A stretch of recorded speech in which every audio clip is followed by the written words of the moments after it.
Run, river, run, run through the hills. Run, river, run to the sea. Run, river, run to your place beneath the sun. Run, river, run over me. Run through the land, you run through my soul. Hey, this is Jan Lewis. Welcome to be my guest. Today we have, from Worcester, Massachusetts, we have a very young author who has written 2 books, and her name is Mandi Lynn. And the book that we're going to be talking mainly about today, welcome Mandi. Thank you. Is called I Am Mercy. Get a close-up of this one. These are not small books. How long did it take you to, this is a paperback, but it's very thick. How long did it take you to write it? Honestly, a year or 2. It took, because Essence was my first one, and it's a lot smaller, and it took about 3 years. This one took, I think, about 2 years, but there was also a lot of breaks in between, because I was going to college and high school and all that. I remember now, Mandi was on with us earlier, and she had written Essence, and that was a really good book. This one is even fatter. Yeah. I Am Mercy. Without giving it away too much, I always tell my authors, give us an interest, pipe their interest in it. What's it about? So it's kind of a companion novel to Essence, where Essence is about this girl, Emma, and she encounters, like, these different powers and kind of becomes a ghost. And I Am Mercy, it kind of gives you the background of how it is that's possible, and it actually starts during the Black Plague, where we have our main character, Luna, and everybody thinks she's a witch. They blame her for the Black Plague, and they think it's all her fault. And she's trying to save her family while everyone's working against her, and she encounters, like, black magic, and that's kind of how... Yeah. It's a very long book because we have a lot to build up to what becomes an essence. It's a lot of build-up. Right. A lot. And the thing is, you describe it as historical fantasy. Now, we just had a writer on who writes historical fiction, and his is fascinating. But historical fantasy, that blows my mind. See, it's really fun to work with because during the Black Plague, there was, talk of the devil and all that. And I didn't want to delve into it that way, but I wanted to delve into it in the magical way, whereas...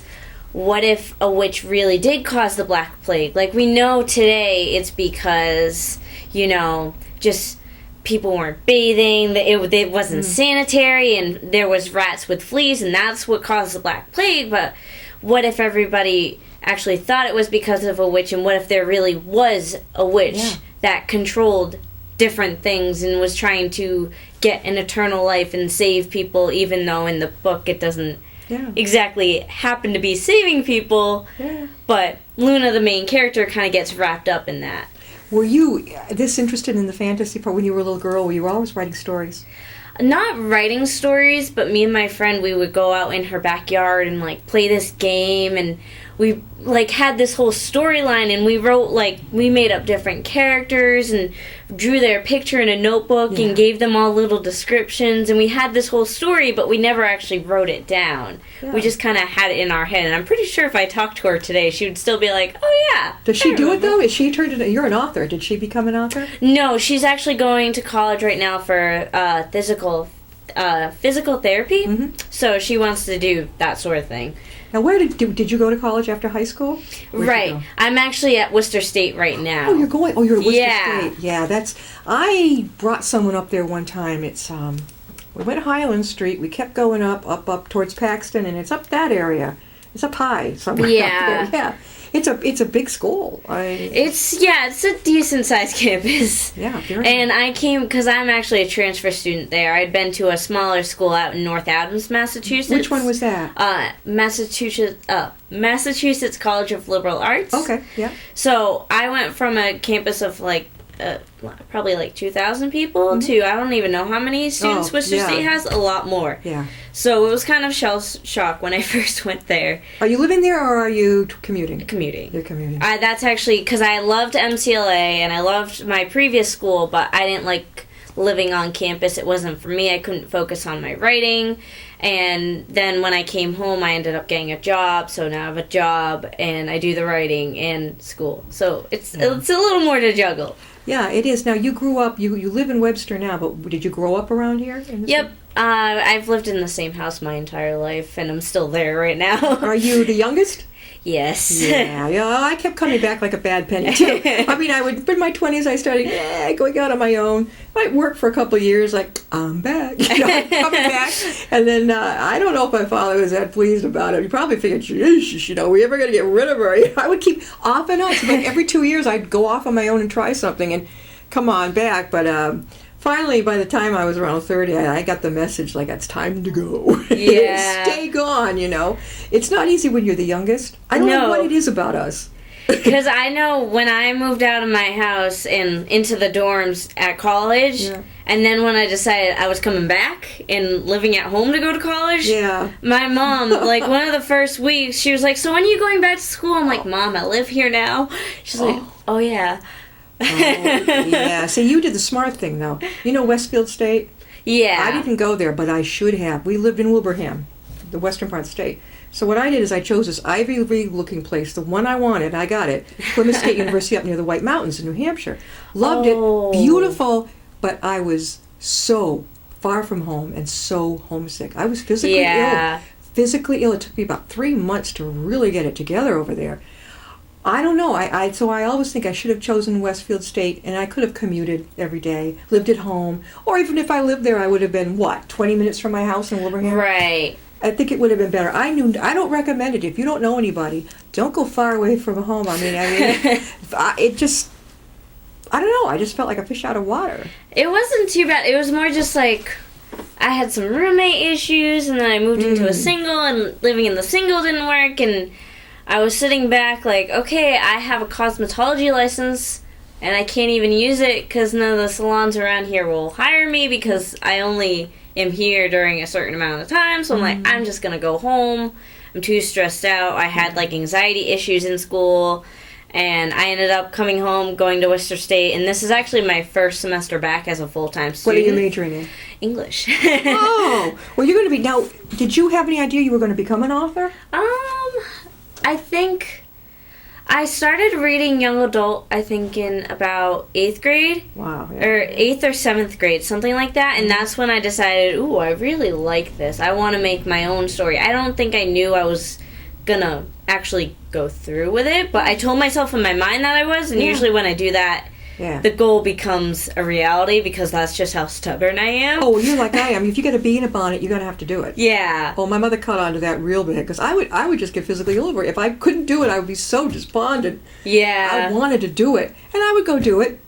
But the good message was, well, if you make it, great. If you don't, that's okay. Pick yourself up and try again. It used to be a really bad thing for me because I would get so obsessed with it. Like, when I was trying to traditionally publish Essence, I would just keep trying and trying and trying, and whenever I hit a dead end, I would get so disappointed, and I would beat myself up about it. Now, I'm doing the self-publishing route, and I have complete control over everything. Well, you had that from before, didn't you, with Essence?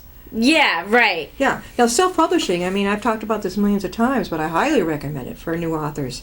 Really, why wait to be turned down in 2 or 3 years? Get out there, You got to get out there somehow. Right. And it's tougher and tougher. Because look at how you go into Barnes and Noble and these bookstores, libraries. You see all the well-known authors. They're everywhere, and they're pumping these books out left and right. Right. That's your competition. So don't wait. If it was me, I would just like you're doing. The only hard part I've found is that once you do get a following, as soon as one book's out, they're like, so when's the next one? Oh, well, see, I do that, yeah.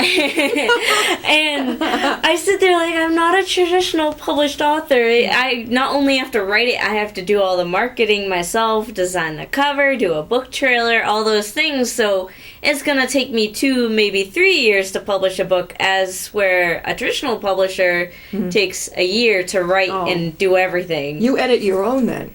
I don't. I hire someone else to do it, and then I go over their edits. Now, you said that you have been, or you're going to Book Lovers Gourmet in Webster. I've been to Book Lovers Gourmet. They have a copy of Essence there right now. There was previously, I think, 5, but she sold 4, and she wanted to keep the last one to keep selling. And I'm definitely giving her a copy of I Am Mercy once it comes out, because it comes out Friday. Yeah. That's good. I mean, Book Lovers Gourmet, I went there many, many years ago. For those of you who don't know, you love books or whatever, they're pretty active having authors come. Lots of books. It's this cute, comfy, cozy little store. You're going to be at Tatnuck coming up next week. It's probably too quick for us to get you on, but next week. Now, where else are you going to be appearing? I have nothing yet, just because with being full-time student, it's been a lot to juggle job, book, and publishing. So, I have stuff planned. I just haven't actually gone through with it because whenever I have time to actually sit down and make a phone call, odds are they aren't open or they aren't going to answer and that sort of thing. I'm working on doing speaking engagements at schools. I have one school lined up. I just need to call them back and set a date. That's good. Not all authors are that lucky. Schools tend to be, and which is good. Very fussy about, I had a children's author that I was helping out. Her book is adorable. It was the cutest thing. But you remember how Captain Underpants had a tough time maybe with some parents? Yeah. This one is too, and I think the principal is afraid that, I'm going to hear from parents on this. I mean, personally, it wouldn't bother me any. But when my son would bring home Captain Underpants, whatever. It's certainly not a bad book. But there are some people who are very finicky. But you're lucky that they're what grade do you usually speak at? I'm going to be speaking to the junior high group, so 6th, 7th, and 8th. Now, my ultimate goal would be high school students, because I felt like that's where I personally transformed the most, and that's where I kind of discovered I liked writing. Yeah. So I figure that's my target group, because that's what I want to talk about. I want to talk about how reading is so important, because if I hadn't started reading, I would never have discovered how much I like reading and how much I would learn to love writing. What group again are you speaking? What type of age group? What? I'm going to be speaking to 6th through 8th graders. Okay, so you're dealing with middle school, the middle age. Yeah. Okay, junior high school. I think that's great. I mean, I can't say enough about that, because you're getting it. I wish that somebody had spoken at my junior high school. It might have interested me more in it, because I love to write. Sometimes I could think up something. I never stuck with it, and I would draw a little bit. Didn't think anything about it. Right. And I think an important thing to take note of is that when kids go to school and they have their English class, the stuff they're reading is really good literature, but it's not good, like, story-wise for a kid. Like, I remember we read, like, Mice of Men, and it was a great story. Same with The Great Gatsby and all those. But, they're old. Oh, wow. But when you when you're a teenager or even younger than that reading something like that, it's not that interesting. No. But I remember, I think it was either freshman or sophomore year of high school, The Hunger Games was about to come out in theaters. I had already read the entire book series, and then all of a sudden my English teacher says, we're going to be reading The Hunger Games in class. You were all set. I was so excited. I even helped her out on, like, making the test. You did? Yeah. Wow. Because I knew that book front and back. That was one of my favorite books, and it still is. And she assigned, like, the first 3 chapters to read for homework for the kids, and they came back and they read, like, the first 5 chapters. Because they liked it. Yeah. Well, that's the difference when you have a book of literature as compared to a young adult book that's written for someone that age. Exactly. It helps them. But you probably didn't read. I know when I was a young girl, I was 10, 11, 12, I had a great aunt who had, or I guess they call them a grand aunt when they're just about much older than the other aunt. She sent me a book called The Witch of Blackbird Pond, and I cannot think of the name of the author, but it's still out very much, and it was about the Salem witch trial type of thing back then. It was historical fiction, but it captured me. The Kit, I think, was the name of the gal that was the main. Yeah. So you're right. Actually, this is young adult. Well, I don't know. Would you call it young adult? It's not young Preteen. adult. This is just... Well, that book in particular is not... I would say that's more towards adults, because it's a lot darker than Essence, whereas Essence is straight up young adult fantasy. This is just historical fantasy, because it's a lot darker. It's not as light and fluffy as Essence, I would say. Yeah, there's a group at the Grafton Library. Grafton is for those who remember, it's a town that's not far from here, and it's called for the Young at Heart. There are a lot of adults who finally fessing up that I go over to the young adult section and find some pretty fun stuff. Oh yeah. Yeah, so it's not a big deal if you are an adult and you're reading some of the teen stuff and all. It's really pretty cool. I know more adults that have read my book than young adults, so... Did you choose the the cover of your book? I made it myself, yeah. Okay, we're talking with Mandi Lynn, and she is the author of I Am Mercy. And Mandi, you are going to Worcester State right now. Right. And you said you worked too? Currently, that's I just quit a job and I'm trying to find a new job, so... That's kind of in a confusing place. But yeah, I plan to work again, get a seasonal job. I have another job that might be lined up. My life is up in the air right now. What do you like to do? What's your ideal job? Writing. Well, yeah, Writing's ideal. Obvious. But if you got to do something where you're under someone else's... Yeah. That's the bad part. I was in the cosmetology industry, so I was working in a salon. Oh, that's nice. I had gone to a vocational high school where I got my license. Hairdressing license? Right. Oh, exactly. So I had been doing that until I did it from about January up until now. Yeah. And I decided, it's not for me. I don't have the patience. I really like it. I like working with people. I like making them happy. I don't have the patience to work on color and all this stuff. It is a long haul. And it's a lot on you physically. And I just said, I need to sit back, focus on my book stuff, find something that will maybe gear me towards my writing career closer, maybe get an internship at a newspaper or something. I'm looking. I haven't quite found anything yet, but, at least right now I can sit back, focus on the publication of I Am Mercy, and hopefully get that geared up and find something else. Mandi, tell our viewers how they can get a hold of your book.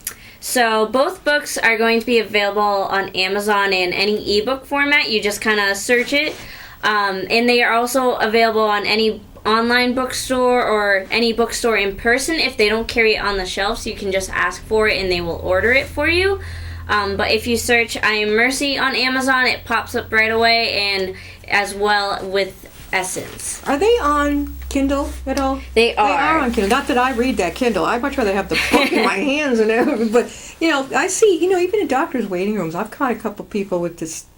I said, so how does that work? And they're showing me, I'm like, I would much rather have the book. I've read ebooks on my phone. I've never actually bothered to purchase an e-reader myself. On your phone? Yes, because somebody sent me, it was a really good book, but they sent it to me as an ebook for an advanced reader copy before it came out to review and all that, and it was a really good book, but I'm like, I don't have an e-reader, so I'll just read it on my phone, and keep in mind, my phone's only about that big. So it's not like I had this... I didn't know you could read it on a phone. You can. They have apps. Oh, boy. Your generation is amazing. You have to turn a lot of pages, but you can read it. Another amazing millennial. I mean, I'm a baby boomer, We think you guys, you probably would think we're wild. I have a millennial son, and I mean, God, he knows the ins and outs of how to get this and that and everything technical. Laughed at me because I said, well, if that's the only way I can connect with you, show me how to do Facebook. So he gets me on there, and I don't do it where you see everything people do. There's a little chat thing.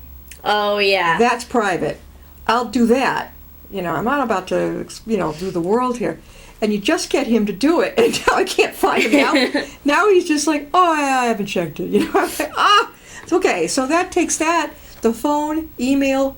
I guess I'm going to have to learn how to text. I mean, so many, if you go to a restaurant, right, and you're sitting there and you look around, you have maybe 4 people sitting there, they're all going like this. Oh, they're yeah. not even talking to each other. I can't stand it. Like, me and my family, everything, put the phones down at dinner. Oh, definitely. But even worse, there are some restaurants that have a little, I don't even know what you would call it. It's one of those little miniature computers and it's a touch screen. You can order your food from there and your waiter brings it to you.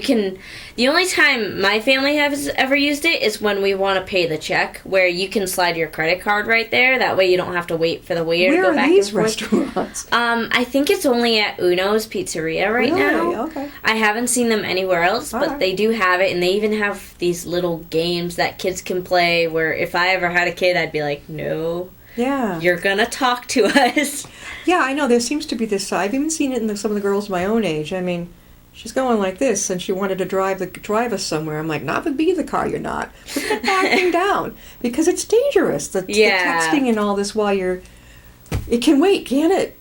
Yeah. I always feel like there's an umbilical cord attached to these people. It's awful. Even I catch myself doing it sometimes where I feel like I need to be around my phone all the time. Yeah. And I hate it because part of it's my career, because I have the book stuff going on. I have people emailing me, messaging me, and I want to make sure I'm at their disposal as much as possible. But at the same time, I need to sit back and see the world around me. So you want to make writing as your career. Again, we're talking with Mandi Lynn, and she's from Worcester.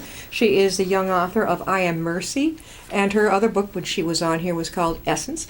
Probably the 6th, 7th, and 8th grade. Actually, though, as we were saying, I Am Mercy is adult as well. And you speaking at high schools, and this is something I absolutely think. Are you going to be speaking around here at all? I'm not sure quite yet. The only place I actually have talked to someone and have been able to get in is St. Louis School in Webster, where I went as a child, so that was kind of important for me to go. Is it junior high, right? It's elementary and junior high. Okay, yeah. Yeah, so it's grades K through 8th, but I'm going to be talking to 6th through 8th graders. 11, 12, 13 year, yeah. Yeah. So my ultimate goal is to do high schools, and I'm kind of working on that right now, but it's really hard to get in, even if you say, oh, without charge, I'll come in for free. It's very hard to arrange an event in a school, because there's so much that has to go into it, like things have to get approved, and all weird things. A lot of red tape, and it can be absolutely boring and frustrating.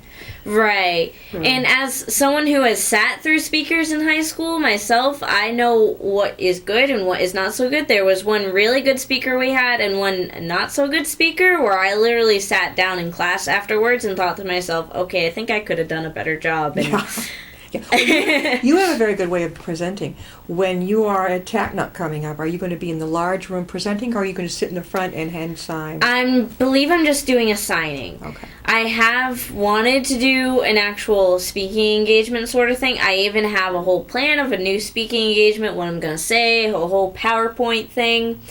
I haven't gotten to it yet just because things have been so busy. You're doing the PowerPoint thing? Yeah. Careful. I know. That could be a real snooze. I mean, I've gone to many, I used to belong to this council, and they would, we'd be in this conference room, and they would throw up all the percentages, all the numbers, everything was, after a while, it's just like, oh.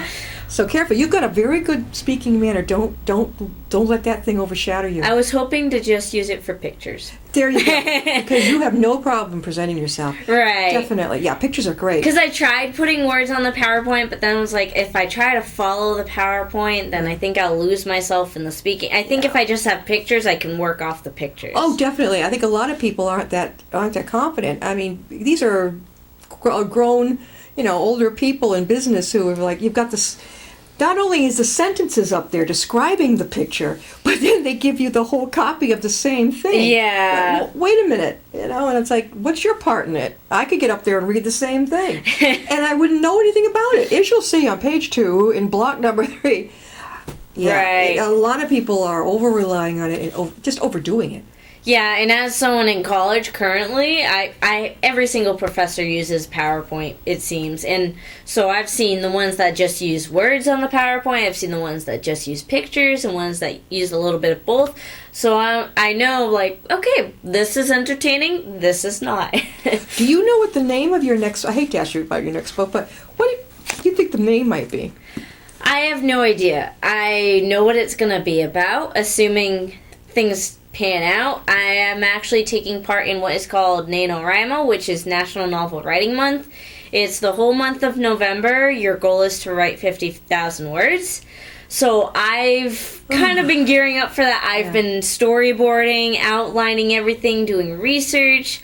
I actually have a YouTube channel, and I have all my YouTube videos pre-uploaded to have them published twice a week for the entire month of November. You've been a busy girl. Yeah. Where do you find time to write? Do you have a special room in your house? My bedroom, that's about it. Okay. So do you say, okay, it's now 8 o'clock at night, good night, folks, and that's it. You're going in to write. Do you do that? Or just do it off the seat of your pants? I try not to do it at night just because even though that's usually when my free time is, that's because once I start writing, my brain kicks into gear and I get really excited. And you can't sleep, right? I can't sleep. Yeah. So I have this little tablet/laptop. It's only about this big. I carry around it with me at all times. So when the idea comes, you're writing. Right, and I actually have a little, in my cell phone, there's an entire notepad where I keep all my notes. Yeah. And whenever I have free time, say in between classes at high school, I go in and just write there. Do people know that you're in the middle of writing? No. Most people don't know I even have a book published. We've got just a couple minutes left. So, Mandi Lynn. So you go by that name because your last name is a little long, right? Yeah. Okay. So you've shortened it, which is really cool. I like that a lot. Mandi, again, how can they get your book? You can go on Amazon and search for it there, or it's available on all ebook formats. And you can buy it on any bookstore online, or just go to a regular bookstore and ask them to order it if they don't already have it on the shelf. I'm going to see a lot more of you, I hope, more up this way, too. Like I was just telling our other guests from Western Mass, it's like, keep coming up this way, because we got a lot of book enthusiasts up this way. Even up the street, Milford Library. They're very gracious with the authors. You can give your own presentation in the room. You could maybe be part of 3. Sometimes they do that. You're going to be at Tatnuck. I've mentioned the July every year, the big New England Authors Expo. You'd love it.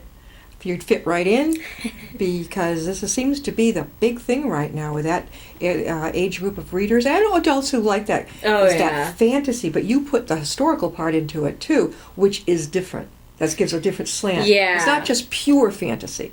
Because I had a hard time, even when I was researching for I Am Mercy, I wanted to research the Black Plague, find out what it was like to live in there, and they didn't have much on it because, 1, it wasn't a period where they documented a lot, and 2, any time there was a story, it was just regular nonfiction. There are barely any regular fiction stories about the Black Plague, so I figured if I add in 1, the magical part, but 2, actually keep the facts in there, maybe I'll get a whole scope of readers. You might before we close, you might really enjoy the Worcester Antiquarian Society. Free, you can go in there and look up all kinds of things from way back when. Downtown Worcester? Yeah. It's off of Park Avenue. The Worcester Antiquarian. You can go in there. I could look up my past family. You could look up past facts probably. Yeah, I could give them a call. I mean, they're pretty, it doesn't cost a thing. Oh, I'll have to do that. Antiquarian Society in Worcester. Mandi, thanks for coming on. Thank you. And we'll see you next time and be my guest.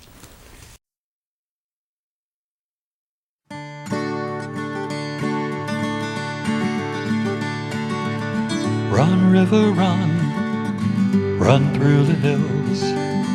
Run, river, run to the sea. Run, river, run to your place beneath the sun. Run, river, run over me. Run through the land, you run